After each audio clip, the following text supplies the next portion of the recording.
Bismillah, assalamualaikum warahmatullahi wabarakatuh. Alhamdulillahilladzi arsala rasulahu bil huda wa dinil haq liyudhhirahu 'ala ad-dini kullih wa kafaa billahi waliyya wa kafaa billahi shahida. Asyhadu an la ilaha illallah wahdahu la syarika lah wa asyhadu anna Muhammadan abduhu wa rasuluh la nabiyya ba'dah. Allahumma shalli 'ala Muhammad wa ala alihi wa ashabihi wa man tabi'ahum bi ihsan ila yaumiddin. Sebelum kita lanjut, kita meroja sedikit tahqiqut tauhid dakhalal jannah bighairi hisab wal adab. Ini perwujudan tauhid di dalam hidup itu akan menyebabkan seorang itu masuk surga tanpa hisab, tanpa adab. Yang dibahas oleh para ulama, perwujudan tauhid di dalam hidup ini itu terbagi menjadi dua, yang wajib dan mustahabbah. Yang wajib dan mustahabbah.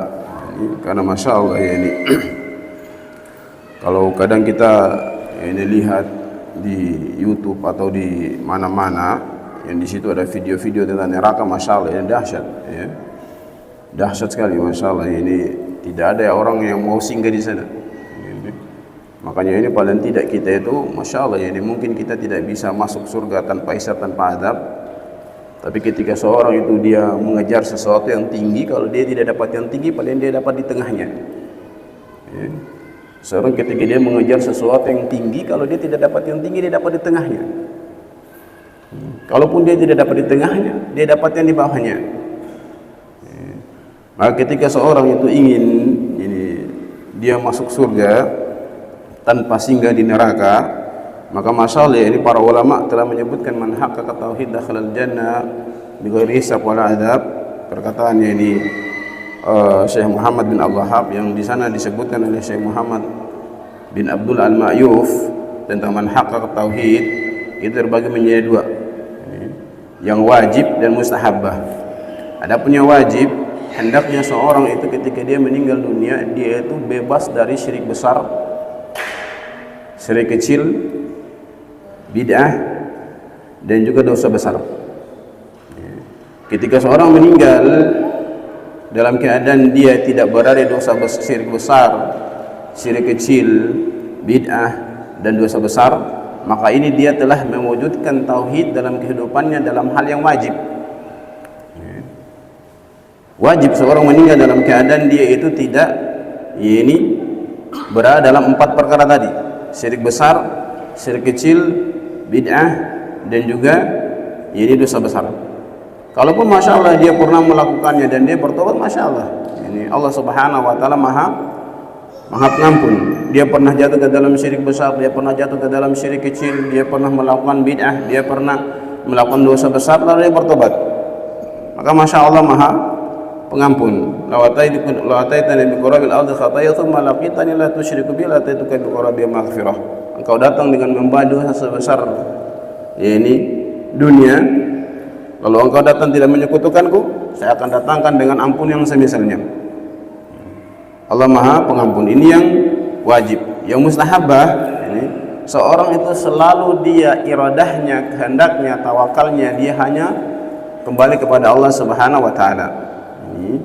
Hadis Abu Hurairah radhiyallahu anhu qala qala Rasulullah sallallahu alaihi wasallam yadkhulul jannah qaumun afidatahum mithlu afidatit tayr. Masuk ke dalam surga suatu kaum yang di mana hati mereka itu sama seperti hatinya burung. Disebutkan dalam hadis yang Ibnu Umar menjelaskan tentang hadis Abu Hurairah, "Lau annakum tatawakkaluna ala haqqa tawakkulihi la razaqakum kama yarzuqut tayr taghdu hasawa taruhu bitana." Bagaimanakah hatinya burung itu, tawakalnya, bersandarnya dia kepada Allah Subhanahu wa Ta'ala begitu kuat. Ini yang mustahabbah. Maka masya Allah ya, ini hendaknya seorang itu memenuhi dua perkara itu, yang mustahabbahnya dan juga yang wajibnya, agar masya Allah ya ini semoga Allah Subhanahu wa Ta'ala tidak ya ini membuat kita singgah di neraka. Karena dahsyat masya Allah ini, antum nanti lihat bagaimana ini kisah-kisah tentang orang, atau mungkin masya Allah ini video yang dahsyat. Kalau kadang kita lihat masya Allah ini tidak mampu ini tidak masya Allah, maka masya Allah ini hendaknya kita berusaha agar jangan sampai kita ini singgah di neraka. Karena masya Allah orang-orang muslim itu walaupun mereka ya ini semua akan masuk ke dalam surga, tapi ada di antara mereka yang singgah dulu di dalam neraka. Semoga Allah Subhanahu wa taala tidak menjadikan kita di antara ini mereka orang-orang yang singgah di neraka. Qala al-mu'allif rahimahullahu taala babu qaulu ma syaa Allah wa syi'ta. Babu qaulu ma syaa Allah wa syi'ta. Ini masih berkaitan dengan pembahasan yang lalu, yang ini mengenai dosa kecil, syirik kecil. Ini syirik ini kecil, yang dimana syirik kecil ini bisa berubah menjadi besar. Ini sebagaimana ketika seorang bersumpah dia itu syirik kecil, tapi ketika dia menyamakan ini apa yang dia sumpah dengannya dengan Allah Subhanahu wa taala, maka dia berubah menjadi syirik besar, sebagaimana Rasulullah SAW katakan dalam Ibnu Abbas ketika ja'a rajul faqala masya Allah wa syi'ta faqala aj'altani lillahi niddan, apakah engkau menyamakan diriku dengan Allah Subhanahu wa taala, maka ketika dalam keadaan dia menyamakan, maka bisa berubah menjadi syirik besar. Ana Qutailah an Qutailah anna yahudiyan ata lin nabi sallallahu alaihi wasallam. Dari Qutailah radhiyallahu anha anna yahudiyan ata lin nabi sallallahu alaihi wasallam. Seorang Yahudi datang kepada Nabi sallallahu alaihi wasallam faqala innakum tusyrikun. Jadi orang Yahudi ini datang ke Rasulullah sallallahu alaihi wasallam dan dia katakan innakum tusyrikun. Ini ya, kita tahu orang Yahudi mereka datang itu mereka sangat membenci ya. Ini Allah katakan la tajidanna asyaddan nas adawatan lil ladina amanu yahuda, engkau akan dapatkan orang-orang yang paling benci, asyaddan nas adawah lil ladina amanu, orang yang paling benci, ini paling besar permusuhannya kepada orang-orang beriman itu orang Yahudi. Jadi dia datang kepada Rasulullah ini bukan tujuannya untuk menyampaikan sesuatu yang membuat masya Allah, bukan, tapi tujuannya untuk menghujah. Dia menyampaikan sesuatu yang benar, tapi tujuannya bukan untuk menyampaikan agar orang itu benar, tapi untuk menghujah. Dia datang ke Rasulullah SAW dan dia mengatakan innakum tusyrikun taquluna masya Allah wa syi'ta. Kalian itu berada dalam keadaan menyekutukan Allah Subhanahu wa taala wa taquluna, kalian mengatakan masya Allah syi'ta. Kembali kepada kehendak Allah Subhanahu wa taala, kepada kehendakmu. Dalam keadaan masya Allah Nabi sallallahu alaihi wasallam manusia yang paling mulia ya. Dalam keadaan manusia yang paling mulia, bahkan melebihi ya, ini para malaikat, sebagaimana ya ini kisah tentang Jibril bertanya kepada Rasulullah SAW, bertanya kepada Jibril, siapakah yang paling ya ini mulia, kamu atau saya wahai Jibril? Jibril mengatakan kamu wahai Rasulullah. Jibril adalah malaikat yang paling mulia di antara malaikat. Dan ketika Rasulullah SAW mengatakan siapa yang paling mulia, engkau atau saya? Jibril mengatakan ya ini kamu wahai Rasulullah. Tapi tidak boleh sama sekali kita itu kembali kepada syi'ta, masya Allah wa syi'ta, terserah Allah dan terserah kamu. Apalagi mau kita sandarkan kepada orang lain. Ini makhluk yang paling mulia saya tidak boleh kita sandarkan. Terserah Allah dan terserah kamu. Ini tidak boleh. Bahkan Rasulullah SAW ya ini dalam hadis yang berikutnya Rasulullah SAW marah. Ya ini Rasulullah SAW itu ya ini marah, dan dalam hadis yang lain Rasulullah SAW mengatakan ma uhibbu an tarfa'uni fawqa manzilatil lati anzalani Allahu ta'ala. Saya tidak suka ini. Jadi Rasulullah SAW mengatakan saya tidak suka kalian mengangkat saya, menempatkan saya ya ini tidak sesuai dengan apa yang Allah Subhanahu wa taala tempatkan kepada saya. Rasulullah tidak suka ini. Dalam keadaan masya Allah ya ini beliau adalah manusia yang paling mulia. Bahkan beliau mengatakan qulu biqaulikum wa la yastahwiyannakum syaitan. Katakan terserah apa kalian katakan, jangan sampai kalian tergelincir. Ini. Dan Rasulullah SAW katakan la tutruni kama atratin nasara Isa bin Maryam. Jangan kalian puji saya berlebihan sebagaimana Isa memuji, bagaimana orang Nasrani memuji Isa bin Maryam.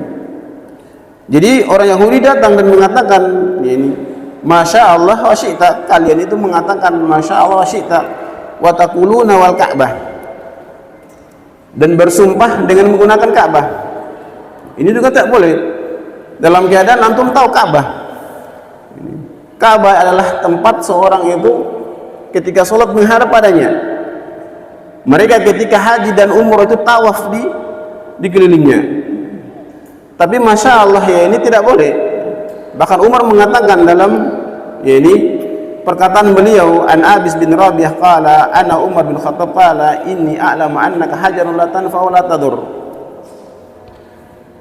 Rasulullah SAW, Umar bin Khattab mengatakan, saya tahu engkau itu batu yang tidak bermanfaat, yang tidak mendatangkan manfaat dan juga tidak menolak mudarat.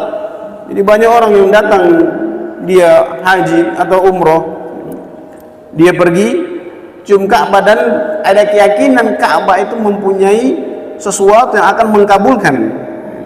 Ini tidak, Masya Allah. Ini banyak orang-orang mengadakan perjalanan jauh, buang-buang uang, sudah mengeluarkan banyak uang, tapi yang mereka dapat hanya kosong, bahkan dosa. Sampai ada yang katanya mereka itu bikin gaduh di sana, sewa bodyguard, lantaran mau cium Ka'bah.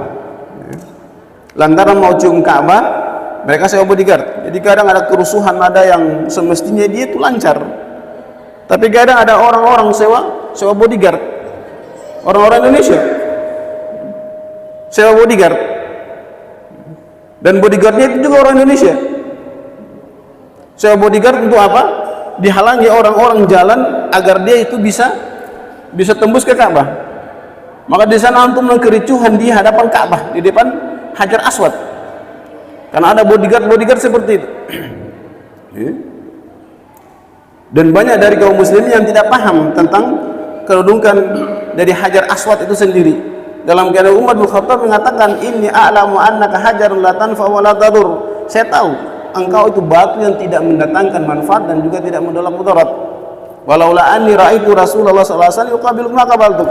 Kalau saya tidak melihat Rasulullah sallallahu alaihi wasallam mencium, saya tidak akan mencium. Karena mencium Hajar Aswad itu sunnah. Itu ini sunnah.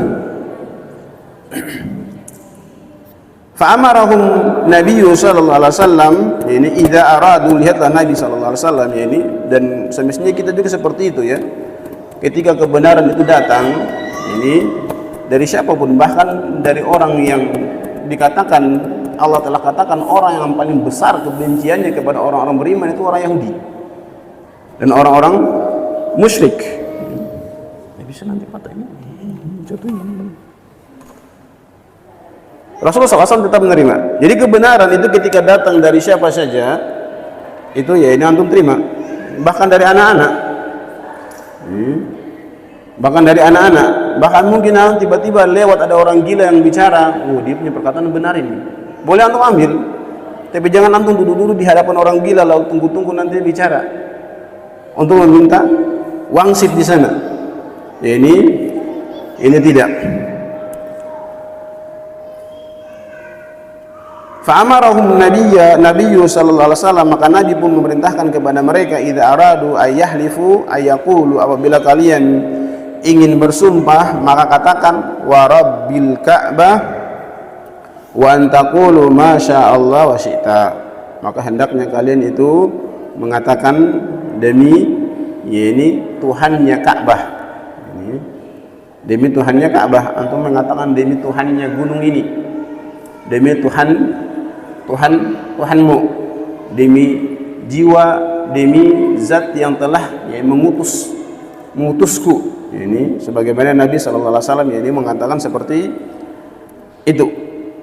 Jadi ini tidak boleh kita bersumpah dengan menggunakan nama selain Allah Subhanahu wa taala. Dan di sana ada 3 perkataan selama kita bahas tentang Masya Allah.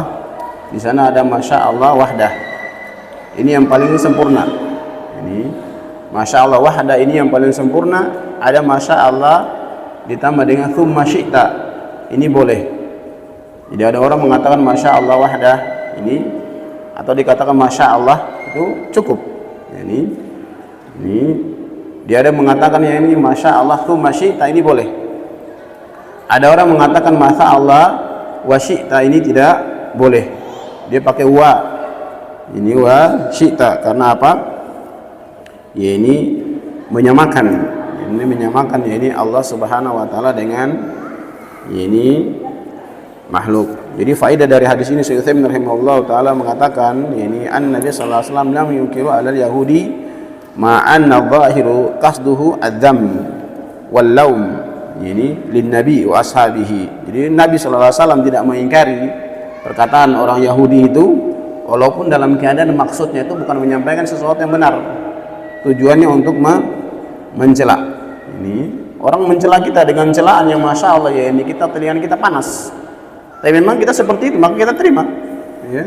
Ada orang mencela kita, kamu seperti ini, kamu seperti ini, walaupun sebenarnya tidak boleh dengan penyampaian yang tidak benar, tidak ya ini bagus, tapi ketika kita coba ini benar, memang saya seperti, maka kita terima ini. Jangan kita ya ini tersinggung ya. Jangan kita ya ini tersinggung ya. Ini orang yang paling susah hidupnya itu orang yang paling cepat tersinggung ya. Orang yang paling susah hidupnya itu orang yang paling cepat ya ini tersinggung. Maka Masya Allah ya ini kita terima ketika apapun yang orang sampaikan kepada ini kita ketika itu benar.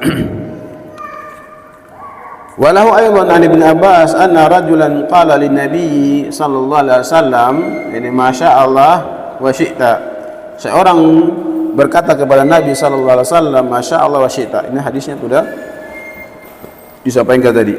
Faqala aj'altani lillahi niddan bal Masya Allah wahda. Rasulullah SAW mengatakan, apakah engkau menjadikan diriku dengan Allah Subhanahu wa taala itu tandingan? Ini atau sesuatu yang sama, engkau samakan saya dengan Allah Subhanahu wa taala. Ini Rasulullah SAW ya ini marah.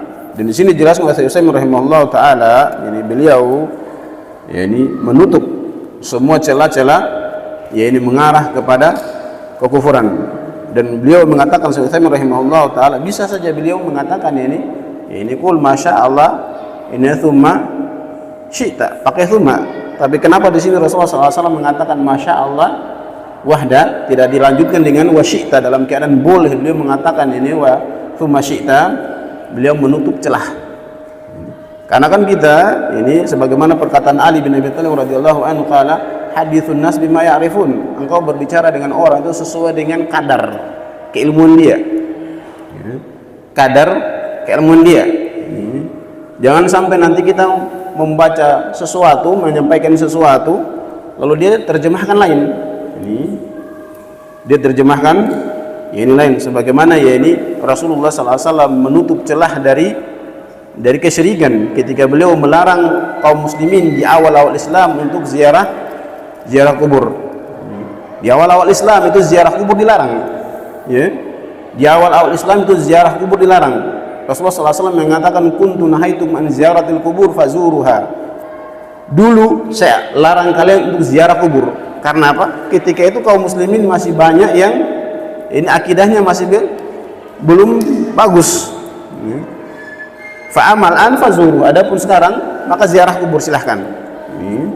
Karena masalah Rasulullah SAW datang ke kaum yang mereka itu ini banyak mengkultuskan ya ini orang-orang soleh. Jadi Masya Allah ya ini kita ketika berbicara dengan anak-anak, kita berbicara dengan pembicaraan yang Masya Allah sesuai dengan tingkatan mereka, dengan orang dewasa sesuai dengan tingkatan mereka, tidak disamakan. Ini tidak disamakan. Kita berbicara dengan orang awam seperti apa, kita berbicara dengan orang berilmu seperti apa. Ini jangan antum lantaran Masya Allah saya hafal hadis, hafal Al-Quran, lalu antum ketika bicara pokoknya pakai Al-Quran dan hadis, walaupun boleh, tapi antum lihat keadaan, oh ini bisa ini. Jangan sampai nanti ya ini dikatakan ya ini dengan perkataan yang tidak bagus. Jadi antum lihat sesuai dengan ya ini keadaan. Kita masuk ke hadis berikutnya. Walibni Majah am Tufail akhi Aisyah li ummiha. Dari Ibnu Majah yakni an Tufail, dari Tufail akhi Aisyah, saudara Aisyah dari ibunya. Ini qala ra'aitu ka'anni ataitu ala nafari minal yahudi. Ini seorang sahabat dia bermimpi. Jadi Rasulullah SAW itu kadang beliau di pagi hari beliau bertanya kepada sahabat, apa ada tadi malam yang bermimpi? Ini karena beliau diberikan kemampuan untuk menafsirkan mimpi. Ya, jadi Rasulullah kadang seperti itu, di pagi hari beliau bertanya kepada sahabat, apakah ada di antara kalian yang bermimpi tadi malam? Karena mimpi ini orang-orang soleh itu dia itu benar. Dan sebagaimana antum tahu mimpi itu ada 3. Ini mimpi dari Allah, ini mimpi yang benar itu dari Allah Subhanahu wa taala. Ada mimpi dari syaitan, ada mimpi yang mimpi kosong, mimpi bunga-bunga tidur. Dan ini banyak sekarang orang yang apalagi musim-musim togel ini. Orang kadang bicara saya mimpi dalam keadaan dia tidak mimpi, ini dosa besar. Bahkan Rasulullah SAW mengatakan dari hadis Ibnu Umar, afral fira, sedusta seorang pendusta. Ini ayyara ya rajulun, ini malam taraya, seorang mengatakan saya mimpi sesuatu dalam keadaan dia tidak mimpi. Ini sedusta pendusta. Ini sedusta pendusta, dia mengatakan saya mimpi tadi malam. Di tetangga saya itu masya Allah ini togel, pokoknya togel setiap pagi mimpi ketemu orang mimpi dalam keadaan tidak pernah ada yang dia dapat. Mimpi besok mimpi apa. Padahal memang orang yang bilang juga ini bukan dia mimpi, tapi ini sama-sama orang-orang ngomong kosong. Tadi malam mimpi apa, bilang lagi saya mimpi ini ketemu kucing, ketemu ular, ketemu macam-macam, lompat di air, ada macam-macam ceritanya. Setiap hari kita mendengar ini mimpi. Dan ada tukang penakdir. Oh itu artinya cakar dulu. Ini kalau matematika di sekolah itu dapat 0, tapi kalau nanti cakar togel masya Allah ini juara 1. Ini masya Allah. Jadi ini Qutailah, Abu Tufail dia bermimpi, ataitu ala nafarin minal yahudi, saya datang kepada sekelompok Yahudi. Qultu innakum la antum qaumun laula annakum taquluna Uzairu ibnullah. Ini dia mengatakan di dalam mimpinya, Tufail mengatakan kepada sekelompok dari orang Yahudi, kalian adalah sebaik-baik umat kalau seandainya kalian wahai orang-orang Yahudi tidak mengatakan Uzair itu anak Allah. Dibantah orang-orang Yahudi ini, qalu antum la antum qaumun laula annakum taquluna ma syaa Allah wa syaa Muhammad. Kalian adalah sebaik-baik umat wahai kaum muslimin kalau kalian itu tidak mengatakan masya Allah wa syaa Muhammad. Jadi orang Yahudi ini dalam mimpi ini bantah. Jadi dia Tufail menyampaikan sesuatu dalam mimpinya, orang Yahudi ini dia itu bantah perkataan Tufail. Jadi salah satu ciri mimpi yang benar itu dia nyambung. Kalau mimpi dia nyambung, masuk akal, itu berarti mimpi dari Allah. Kalau antum mimpi antum terbang jadi Superman, ini berarti antum jangan tanya tadi malam saya mimpi Superman, apa artinya? Jangan tanya antum. Tapi kalau misalnya mimpinya dia nyambung, itu bisa dikembalikan kepada Al-Quran dan hadis, ditafsirkan. Jadi penafsiran mimpi itu dengan Al-Quran dan hadis. Jadi orang Yahudi mengatakan kalian adalah sebaik-baik umat kalau kalian itu tidak mengatakan ini masya Allah wa syi'ta. Kalau kalian tidak mengatakan terserah Allah dan terserah ini Muhammad. Tsumma marartu bi nafarin. Kemudian saya bertemu dengan sekelompok dari orang-orang Nasrani. Fakultu innakum la antum qaumun laula annakum taquluna Masiha ibnullah. Kalian wahai orang-orang Nasrani adalah sebaik-baik umat kalau kalian tidak mengatakan Al-Masih Isa itu adalah anak Allah. Orang Nasrani membantah dalam mimpinya Tufail, wa innakum la antum qaumun laula annakum taquluna masyaallah wa syaa Muhammad. Dan orang Nasrani juga mengatakan kalian adalah sebaik-baik umat kalau seandainya kalian itu tidak mengatakan terserah Allah dan terserah Muhammad. Jadi musuh-musuh Allah Subhanahu wa taala kadang mereka tahu, ya. Mereka tahu bagaimana menyesatkan kita. Jadi antum kadang ketemu, antum scroll TikTok, antum scroll YouTube, antum scroll apa saja antum scroll itu. Kadang di sana itu ada perkataan-perkataan yang seolah-olah itu sesuatu yang mengarahkan antum kepada kebenaran, tapi itu menjerumuskan. Ya. Karena mereka tahu sebagaimana yang dikatakan di dalam mimpi ini, dan Syekhuna menjelaskan juga seperti itu. Mereka jatuh ke dalam syirik besar menyembah Isa, ya. Tapi mereka menasihati kaum muslimin dalam keadaan nasihat itu sebenarnya bukan untuk sesuatu yang baik, tapi menjerumuskan. Maka hati-hati ini. Maka hati-hati. Ini sangat berhati-hati. Ini karena musuh mereka itu mengetahui orang-orang yang non muslim itu mereka tahu ini bagaimana menyesatkan antum, bagaimana membuat antum itu kekal di dalam neraka, bagaimana membuat antum jatuh ke dalam syirik kecil. Fa akhbartu biha man akhbartu, maka saya pun bangun dan saya mengabarkan siapa yang saya kabarkan dari sahabat-sahabat beliau. Tsumma ataitu nabi, kemudian saya datang kepada nabi, fa akhbartuhu, dan saya mengabarkan kepadanya. Qala hal akhbarta biha ahad, Rasulullah SAW mengatakan, apakah engkau sudah kabarkan kepada orang lain? Karena mimpi itu kadang tidak boleh kita ceritakan, ya. Kadang tidak boleh kita ceritakan. Kita hanya ceritakan sebagaimana hadis yang masya Allah ini saya lupa lafaznya, tapi seperti itu. Ada yang hadis, ada yang memang mimpi yang tidak kita ceritakan. Dan Syekh Utsaimin rahimahullah taala mengatakan hal akhbar tabiha ahad. Syekh Utsaimin mengatakan kalau seandainya Tufail radhiyallahu anhu ini belum kabarkan kepada orang lain, maka Rasulullah SAW mengatakan jangan kau kabarkan. Ini nanti Rasulullah SAW ini naik di mimbar, dan Rasulullah SAW di sini langsung qultu na'am, fahamida, Rasulullah naik di mimbar dan memuji Allah Subhanahu wa taala. Tsumma qala amma ba'd fa inna Tufaila ra'a ru'ya akhbara biha man akhbara minkum. Tufail itu telah mimpi dan dia telah melihat, dan dia tidak mengabarkan di antara kalian siapa yang dia kabarkan. Wa innakum qultum kalimatan yamna'uni kada wa kada. Kalian mengatakan perkataan yang ketika itu saya tidak sempat untuk melarang, karena Rasulullah SAW ini sibuk. Beliau sibuk sekali. Ini, dan para sahabat itu dalam kisah-kisah ada yang di mana kegiatan-kegiatan yang Rasulullah SAW tidak dikabarkan karena mereka takut membuat beliau itu terlalu repot. Ini sebagaimana kisah tentang meninggalnya seorang wanita yang membersihkan masjid, dalam keadaan mereka menganggap itu perkara kecil.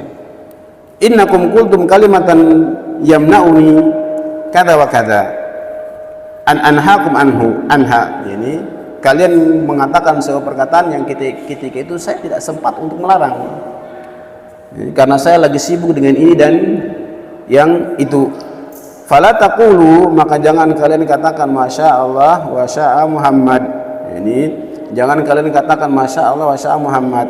Ini walakin qulu masya Allah wahdah, tapi kalian katakan ini masya Allah wahdah, cukup. Ini Allah Subhanahu wa taala. Insyaallah ini seperti itu. Semoga Allah Subhanahu wa taala menyelamatkan kita dari perkataan-perkataan yang mencelakakan kita ketika kita bertemu dengan Allah Subhanahu wa taala. Sering-sering kita mengucapkan perkataan yang di sana ada pujian-pujian terhadap Allah Subhanahu wa taala, masya Allah, subhanallah, ini barakallah, dan yang lainnya. Mungkin sebelum saya tutup ada pertanyaan, dipersilakan. Fadhalu.